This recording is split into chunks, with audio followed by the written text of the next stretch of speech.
Howdy folks, welcome back to the channel. It's good to be back. Today we're doing another credit card review, but a little different. Most of you probably have not heard of this card before. We're throwing it back old school. It was one of my very first credit cards that I ever got. Still have it to this day, building up my credit score. It's going to be the Wells Fargo College Card. Now, there aren't any crazy perks or any interesting bonuses or anything like that with this card, but I thought it'd be interesting and kind of cool to go over some of the lower tier credit cards, something that may be more applicable to those of you maybe just leaving high school, looking for your first credit card. Maybe you don't have enough credit or support to go after some of the other rewards credit cards that are talked about very often. Citi Double Cashback, all the Chase cards, the Amex cards, the Capital One cards, the Discover cards. Some of those may have higher requirements, and this is the base layer right above the secured credit cards that you could be looking at if you're looking to get a first credit card, looking to be responsible, and looking to build your credit. So let's get into it. Right off the bat, we're going to take a look at the intro bonus. Starting out with, they're giving 3% reward on the first $2,500 spent on groceries, gas, and drugstore purchases for the first 6 months, and you get 1% on everything else. Now, from the time I opened this card, they've actually added this new feature, this bonus 3% for the first 6 months. Back when I started, there was no intro offer. It was just, you get this credit card, you get the 1%. So it's a nice little thing to throw in there, but it's not going to be a lot. Even if you max it out, the $2,500, it's not going to be that much. It's not going to be as much as, say, a $250 or $500 one-time sign-up bonus or equivalent in points. But at this level, once again, I'm going to take it. Whatever we can get, we'll take it at this level. It's a no annual fee credit card. It's a college card, so it's designed for those who may not have a credit history to get some of the better cards. It's a place to start. Speaking of a place to start, this card also comes with some of the more standard features that you would expect to see on a credit card. Things such as emergency card replacement, roadside dispatch, travel and emergency assistance services, auto rental collision damage waiver. That's nice to see on a free entry-level credit card, as well as cell phone protection. It looks like Wells Fargo has added this to their entire lineup of cards. With this one, the Wells Fargo Propel Amex, and their other cards as well. Once again, when I first got this card, I don't think there was the collision waiver on the cell phone protection, but since then they've actually added to this freebie card, which is awesome to see. And you also get the other stuff that's thrown in there. Most cards have this, zero liability protection. That's the main reason you're using a credit card over a debit card. Overdraft protection, fraud monitoring, chip technology, digital payment options. Chip technology, digital payment. The US was kind of slow to adopt those systems. But now in 2021, most credit cards should have those features, so it's just kind of like marketing material, more things they can throw on the page to try to sell you on. So like I said, that's a quick rundown of the features. It's not going to be a 15-20 minute video just on this card on the features. It's pretty bare minimum.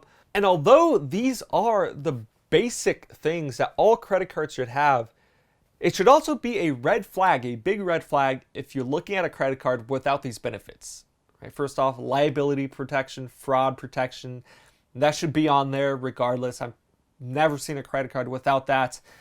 But if you are comparing two free credit cards, maybe one credit card has a rental waiver, it may be secondary, you might not need it, but everything else the same, I'd rather have it than not have it. So just some things to look out for when you're looking at credit cards, when you're comparing the benefits. And maybe other things that aren't on the front page marketing material are important to you. The interest rate, any late fees, just in case. Maybe, you are really trying to stretch things month to month. One credit card has a $30 late fee, the other has a $50 late fee.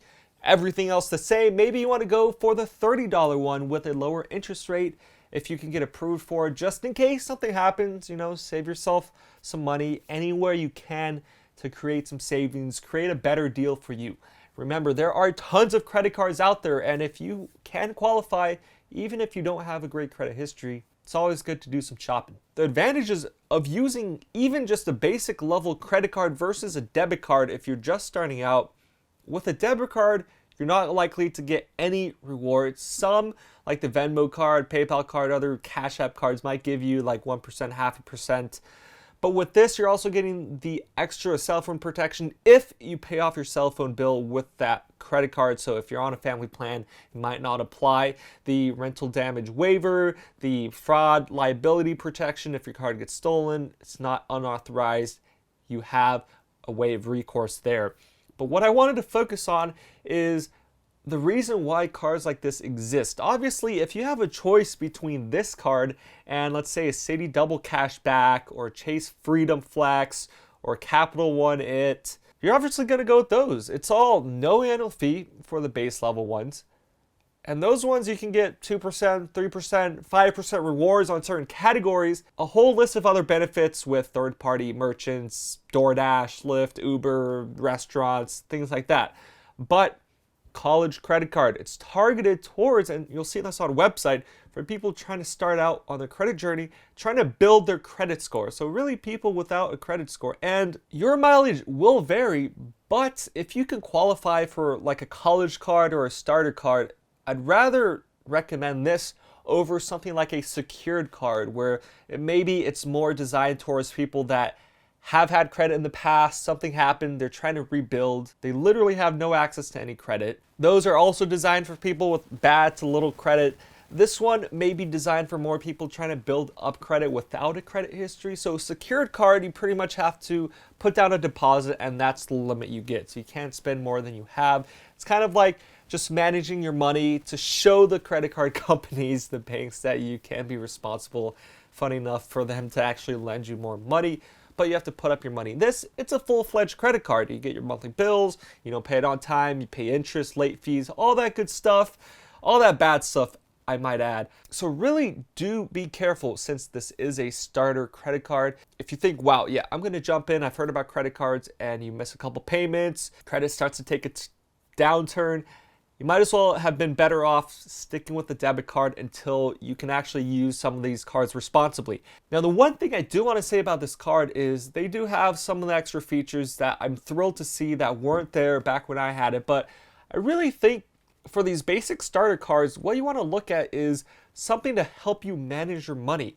I think for beginners, people maybe out on their first time in college, using their own money for the first time, one of the most important things is budgeting your money. Most likely, you're not going to be making a whole lot right from the get-go. You might need some help trying to manage all your bills, all your other expenses versus how much you're actually bringing in. So Wells Fargo does have some of that, but to be honest, their app and their online tools are pretty outdated in terms of graphs and visualizations and summaries for you. They'll give you like a graph statement, they'll give you a year-end spending statement, but it's pretty hard to read, and you really have to kind of manually take that data, put it into a different format, or use another service such as like mint.com or something to keep track of your spending. What I do like though, for example, take a look at the Apple credit card. It's, you know, modern design, and from what I can tell, they actually have tools and resources to help you visualize and budget and manage out your money. I think that's a really useful point. People like to visualize and interpret data in different ways. Talk about visualization, maybe you like numbers, maybe you just like looking at a spreadsheet, but it makes it a lot easier if you can have graphs and charts showing that, yeah, I spent $500 last month, $200 on eating out, $100 on travel expenses, $50 on entertainment. That way, if you're actually looking at your budget and you're saying, wow, I really need to start saving more, maybe I need to spend $100 less a month, then with that chart, with that graph, you can really go and target exactly what you want to cut down your spending on. Let's say you spent $100 or $200 on eating out. Maybe you can skip a couple nights of takeout, eating out, cook at home, save some money there, cut down on your discretionary spending, whatever it may be. It's a lot easier than just looking through your statement month after month, going line by line, trying to figure out where all that money is coming from. So if you are a beginner, I'd say maybe not the main reason you get a credit card. The Apple credit card, I think, is designed for people with better credit. I guess this is more for the credit card issuers and people trying to develop a platform, trying to get people to sign up for cards. Maybe you can't offer a lot in terms of rewards, in terms of sign-up bonuses, because it is an entry-level card. There is no annual fee. It may be riskier because you are giving these out to people with not a lot of income, not a lot of credit history. I get it. As a marketing tool, as a tactic, maybe you can build a platform, an app, some online visualization tools to really help people out.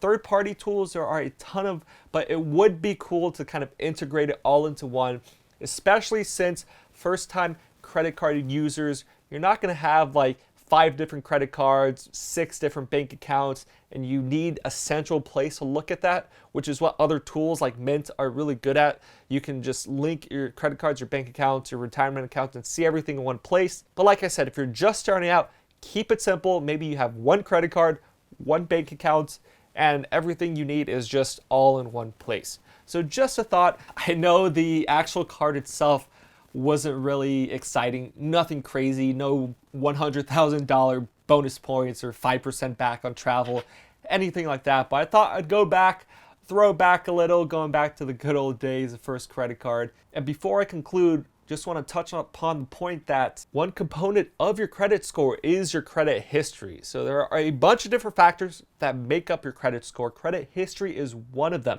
So that's how long you keep your accounts open for. So let's say you do get your very first credit card when you're 18 and you have it all the way till you're 30. That's like 10 plus years of credit history. And what happens when you do close a line of credit is your average. Let's say you have a couple other credit cards, maybe you got it later on. Your average length, your average credit history will go down. So that may have a temporary impact. But if you are just starting out looking to build credit, you definitely might not want to be part of the churning community. Just open something up and then close it down after you get the intro bonuses. Something that's free, something that you can keep for a while to build up that history. And maybe later on, you have an established credit score, and it doesn't really matter if your score is going to go down 5, 10 points. You've already got the mortgage you need, you got the loan that you need. Then yeah, maybe if you've really not used this card anymore, you're on to bigger, better things, close it off then.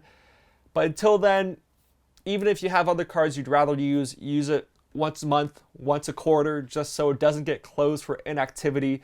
Just a general rule of thumb, but as always, everyone's individual specific needs will vary based on your goals, your credit history, what you're trying to do with your credit. So consult an advisor for individual specific cases, but just a thought, keeping your credit history as long as it can to just build things up.